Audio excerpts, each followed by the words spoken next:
तो hello everyone, आज हम पढ़ने वाले हैं microscopic structure of the kidney. ठीक है, microscopic structure of the kidney. तो आज हम माइक्रोस्कोपिक स्ट्रक्चर ऑफ किडनी पढ़ेंगे। तो बेसिकली इसमें क्या होता है, माइक्रोस्कोपिक स्ट्रक्चर ऑफ किडनी बोलता गया है कि किडनी में माइक्रोस्कोपिक स्ट्रक्चर में क्या प्रेजेंट होता है। किडनी की सबसे स्मॉलेस्ट यूनिट क्या होती है। जैसे हमारी बॉडी की सबसे स्मॉलेस्ट यूनिट क्या होती है, सेल। तो इस किडनी की सबसे स्मॉलेस्ट यूनिट क्या होती है, किडनी की सबसे स्मॉलेस्ट यूनिट होती है माइक्रोस्कोपिक लेवल पे, उसे हम बोलते हैं नेफ्रॉन।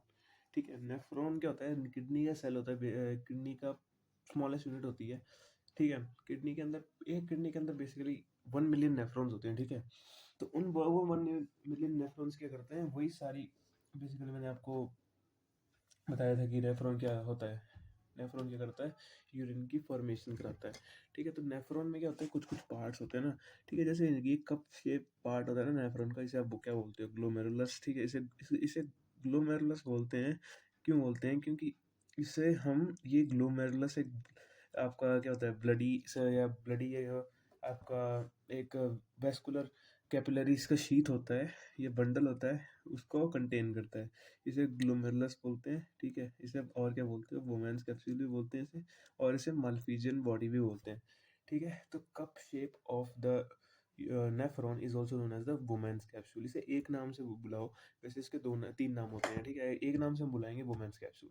ठीक है। ठीक है, अब इसमें क्या होता है कि ये जब वुमेन्स कैप्सूल खत्म होता है, और ये जब जो आपका फर्स्ट कॉइलिंग आती है ना आपकी किसमें,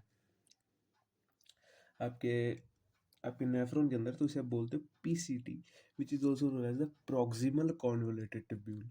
ठीक है, और आपका जब ये फर्स्ट कॉइलिंग आके आके आपका आया नेफ्रॉन नेफ्रॉन आया, फिर आपका क्या होता है बेसिकली, उसके बाद आपका क्या होता है कि आपका ये लूप जैसा स्ट्रक्चर आपको दिख रहा है ना, ये लूप जैसा स्ट्रक्चर क्या बनाता है बेसिकली, ये लूप जैसा स्ट्रक्चर बेसिकली ये बनाता है कि इसको क्या बोलते हो, बेसिकली लूप जैसा स्ट्रक्चर इसको बोलते हो loop of the Henle, Henle's loop बोल लो आप।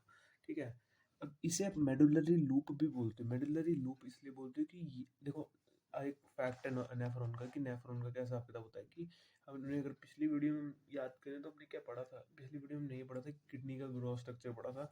उसमें हमने किडनी का हमने पढ़ा था ना, कॉर्टेक्स एंड मेडुला।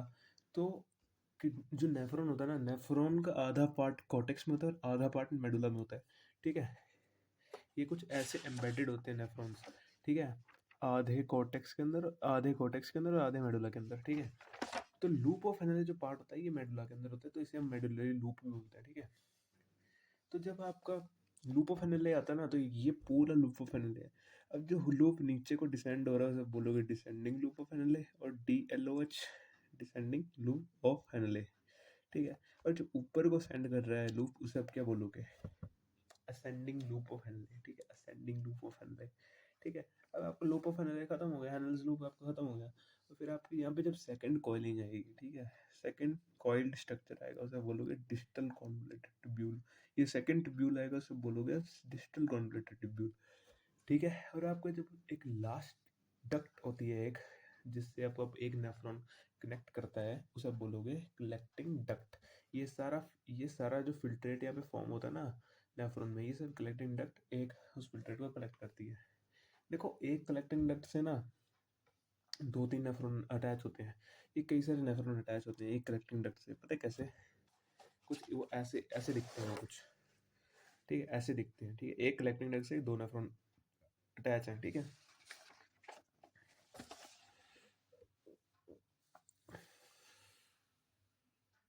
ठीक है, अगर हम बात करें यहाँ पर, अगर हम डायग्राम की बात करें इसकी, तो फिर इसमें जो रेड लाइंस है ना, वो क्या शो कर रही हैं, ऑक्सीजनेटेड ब्लड की सप्लाई। और जो ब्लू लाइंस हैं वो क्या शो कर रही हैं, वो शो कर रही हैं, ब्लू एरोस, डीऑक्सीजनेटेड ब्लड की सप्लाई। और जो ब्लैक लाइंस हैं वो क्या है, वो शो कर रही हैं नेफ्रॉन में फिल्ट्रेट का डायरेक्शन। ठीक है, अगर हम बात करें इसमें, ये जो रेड कलर में मैंने बनाई है, क्या बनाई है मैंने, आर्टरीज बनाई है। मेन किडनी की सप्लाई कौन करता है, रीनल आर्टरी करती है ऑक्सीजनेटेड ब्लड की, मैंने पिछली वीडियो में बताया आपको। ठीक है, तो रीनल आर्टरी क्या करती है, ऑक्सीजनेटेड ब्लड सप्लाई करती है। तो ऑक्सीजनेटेड ब्लड जब सप्लाई होता है यहाँ पर, तो ये एक जो वुमेन्स कैप्सूल है ना, एक बंडल ऑफ कैपिलरीज को होल्ड करता है। ठीक है, the bundle of capillaries is also known as the glomerulus. ठीक है, और आप मैंने आपको एक चीज़ और बताई थी कि आपका जो ग्लोमेरुलस होता है, उसमें आप वो ग्लोमेरुलस होता है आपका जो वो एक कैप्सूल में होता है, इसे क्या बोलते हैं वुमेन्स कैप्सूल, और इसका एक दूसरा नाम क्या था glomerular capsule. Why the name of the glo Bowman's capsule is kept as the what glomerular capsule, क्योंकि ये ग्लोमेरुलस को कंटेन करता है, ठीक है। अब ग्लोमेरुलस क्या है, बंडल ऑफ कैपिलरीज, ठीक है। अब ये क्या करता है कि यहाँ पे जो फिल्टर, यहाँ पे फिल्ट्रेशन होती है, स्टेप होता है अल्ट्रा फिल्ट्रेशन, वो हम आगे पढ़ेंगे, ठीक है। यहाँ पे फिल्टर जब ब्लड आता है ना, यहाँ से जो ब्लड आता है, क्यों यहाँ पे आता है नेफ्रॉन के अंदर फिल्ट्रेशन के लिए, कि जो भी इसमें ग्लूकोज अमीनो एसिड्स है या इलेक्ट्रोलाइट्स हैं या वाटर है, वो रीअब्जॉर्ब हो जाता है यहाँ पे, या फिल्ट्रेट होता है। क्योंकि क्यों होता है फिल्ट्रेट, क्योंकि ये जो ग्लोमेरुलस की लेयर होती है ना, ये सेमी परमिएबल होती है, ठीक है। यहाँ से परमिएबिलिटी के कारण जो फिल्टर चीज़ें होनी होती हैं वो फिल्टर हो जाती हैं और ब्लड वापस चला जाता है, ठीक है। अगर हम बात करें, देखो अगर हम इसको जूम करके देखें ना, जो आपका स्ट्रक्चर है ग्लोमेरुलस और ये आपका वुमेन्स कैप्सूल, तो इसको हम जूम करके देखें तो कुछ ऐसा दिखता है, ठीक है। अब जो रीनल आर्टरी की ब्रांच ब्लड लेके आएगी उसे आप क्या बोलोगे, एफरेंट आर्टरियोल, और जो ब्लड लेके जाएगी ग्लोमेरुलस से, देखो एफरेंट आर्टरियोल से आया आया ब्लड आया आया और ग्लोमेरुलस में गया, और फिल्टर यहाँ से क्या हुआ, यहाँ से तो फिल्टर हो गया। तो जो फिल्टर होने के बाद जो ब्लड लेके जाएगी branch of renal artery, it is also known as efferent arteriole. अरे एफरेंट का मतलब ही क्या होता है, लेके आना, और इफरेंट का मतलब क्या होता है, लेके जाना, ठीक है। ठीक है, फिर अगर हम नेक्स्ट चीज़ की बात करें, यहाँ पे ना नेफ्रॉन के अंदर ब्लड सप्लाई के अंदर कैपिलरीज भी होती हैं। तो ये जो स्मॉल लूप ऑफ कैपिलरीज है ना, इनको क्या बोलते हो, पेरिट्यूबुलर कैपिलरीज, ठीक है, और वासा रेक्टा भी बोल सकते हैं इन्हें, ठीक है। अगर हम नेफ्रॉन की थ्योरी की बात करें तो ठीक है, नेफ्रॉन के अंदर क्या होता है, फॉलोइंग पार्ट्स होते हैं। फर्स्ट पार्ट होता है रीनल कॉर्पसल्स। देखो रीनल कॉर्पसल्स हमने डायग्राम में नहीं बताया, रीनल कॉर्पसल्स क्या है, रीनल कॉर्पसल्स में दो दो पार्ट आते हैं, क्या आते हैं आपके, एक आता है आपका वुमेन्स कैप्सूल, एक आता है ग्लोमेरुलस, ठीक है। रीनल कॉर्पसल्स के अंदर ग्लोमेरुलस और वुमेन्स कैप्सूल आते हैं, ठीक है। इसको ग्लोमेरुलर कैप्सूल बोल लो या मालफिजियन बॉडी बोल लो, ठीक है। ग्लोमेरुलस क्या होता है, हाईली परमिएबल होता है, it is a network of capillaries, ठीक है। ग्लोमेरुलस क्या होता है, highly permeable and it is network of capillaries. Bowman's capsule क्या होता है, it is a double walled cup and ये होता है डबल वॉल्ड होती है इसकी, ठीक है। और इट कलेक्ट्स द फिल्ट्रेट, ये फिल्टर को कलेक्ट करता है, ठीक है। अगर हम बात करें रीनल टिब्यूल की, रीनल टिब्यूल में क्या क्या आता है, ठीक है। रीनल टिब्यूल में ये बेसिकली 3 सेंटीमीटर लॉन्ग होता है, ठीक है। और ये क्या करता है कि टाइप किसके कितने टाइप होते हैं, 3 टाइप का होता है। इसमें 3 पार्ट्स आते हैं basically, PCT, Henle's loop and DCT. PCT मैंने बताया यहाँ पे, proximal convoluted tubule, and Henle's loop में क्या आता है, एक ascending loop of Henle and descending loop of Henle है, पीछे पढ़ा है हमने। और एक डीसीटी में क्या आता है, डीसीटी में आता है बेसिकली डिस्टल कॉन्वोल्यूटेड टिब्यूल, ठीक है। अगर हम बात करें पीसीटी की, तो पीसीटी में क्या होता है बेसिकली, पीसीटी हम बोलते हैं प्रॉक्सिमल कॉन्वोल्यूटेड ट्यूब्यूल। यहाँ पे मैंने फर्स्ट आपको बताया था ना, फर्स्ट क्या होता है कॉइलिंग इसका, ठीक है। यहाँ पर ये वाला पॉइंट है ना, ये इतना इतना, इसको आप बेसिकली याद कर लो। एक आगे हम सेपरेट वीडियो बनाएंगे, किस पे, हम बनाएंगे वीडियो आपकी यूरिन फॉर्मेशन पे, and it is very necessary to understand this topic, basically this page is this portion, ठीक है। अगर हम बात करें पीसीटी की, तो यहाँ पे एक चीज़ याद रखनी है आपको कि यहाँ पे मैक्सिमम रीअब्जॉर्प्शन होती है, ठीक है। मैक्सिमम रीअब्जॉर्प्शन यहाँ पे होती है अगेन, ठीक है। और यहाँ पर क्या होता है कि किस चीज़ की रीअब्जॉर्प्शन होती है, glucose amino acids and the sodium and water. यहाँ पर क्या होता है, 2 टाइप की रीअब्जॉर्प्शन होती है, एक एक्टिव रीअब्जॉर्प्शन होती है, एक पैसिव रीअब्जॉर्प्शन होती है, ठीक है। वो हम आगे पढ़ेंगे। और हेनल्स लूप में ascending loop of Henle, descending loop of Henle. अब जो डिसेंडिंग लूप ऑफ हेनल में ना, उसमें क्या होता है कि वाटर की रीअब्जॉर्प्शन होगी, और असेंडिंग लूप ऑफ हेनल है उसमें सॉल्ट की रीअब्जॉर्प्शन होगी। देखो ये वाटर सॉल्ट ये क्यों हो रहा है, इसका भी एक रीज़न है, वो हम आगे पढ़ेंगे, ऑस्मोलैरिटी का रीज़न होता है बेसिकली, ठीक है। अगर हम बात करें डिस्टल कॉन्वोल्यूटेड ट्यूब्यूल की, तो डिस्टल कॉन्वोल्यूटेड ट्यूब्यूल में क्या होता है, इसमें इसमें स्पेशल टाइप की रीअब्जॉर्प्शन होती है, इसको हम कंडीशनल रीअब्जॉर्प्शन बोलते हैं। कंडीशनल रीअब्जॉर्प्शन मतलब कुछ कंडीशंस पे बेस होती है। कंडीशंस क्या होती हैं कि जब एल्डोस्टेरोन एक हार्मोन होता है वो रिलीज होता है ना, तो वो क्या कराता है, सोडियम की रीअब्जॉर्प्शन कराता है और पोटेशियम की सिक्रीशन कराता है, ठीक है। और यहाँ पर क्या होता है कि एक स्पेशल हार्मोन होता है जिसको बोलते हैं पैराथायरॉयड हार्मोन, ठीक है। पैराथायरॉयड ग्लैंड होता है एक, ठीक है। वो रिलीज कराता है। PTH, no don't confuse here, it is also known as P for para, T for thyroid and H for hormone. तो पैराथायरॉयड हार्मोन होता है, वो पैराथायरॉयड ग्लैंड रिलीज करता है। पैराथायरॉयड ग्लैंड क्या होता है? Parathyroid gland basically thyroid gland के पीछे होता है, ठीक है। अब ये क्या कराता है? कैल्शियम की रीअब्जॉर्प्शन कराता है, ठीक है। तो कुछ कंडीशंस पे बेस है, जैसे एल्डोस्टेरोन की कंडीशन और पैराथायरॉयड हार्मोन की कंडीशन, डीसीटी में होता है बेसिकली ये। अगर हम बात करें कलेक्टिंग डक्ट की, कलेक्टिंग डक्ट क्या होता है? मैंने बोला आपको कि मैंने आपको बोला कि कलेक्टिंग डक्ट में क्या होता है कि मल्टीपल नेफ्रॉन्स होते हैं, वो क्या करते हैं? ड्रेन करते हैं फिल्ट्रेट को, किस में? कलेक्टिंग डक्ट में, ठीक है। और जो कलेक्टिंग डक्ट क्या करती है कि फाइनल कंसंट्रेशन ऑफ यूरिन को डिटरमाइन करती है। पॉइंट टू बी नोटेड कि फाइनल कंसंट्रेशन को डिटरमाइन करती है, इसका आगे मतलब हम समझेंगे, ठीक है। Moving towards next page. अगर हम बात करें हम अपने टाइप ऑफ नेफ्रॉन्स की, तो नेफ्रॉन्स जो होते हैं ना, बेसिकली नेफ्रॉन्स दो टाइप के होते हैं। एक फर्स्ट टाइप का nephron is known as the cortical nephron, and the second type is basically the juxtamedullary nephron. The cortical nephron is basically, अब देखो कॉर्टिकल नेफ्रॉन, देखो मैंने यहाँ पे बनाया है, मैंने आपको एक चीज़, एक बेसिक बेसिक बताया था कि जो नेफ्रॉन होता है ना, वो क्या होता है कि वो आधा कॉर्टेक्स के अंदर होता है और आधा मेडुला के अंदर होता है।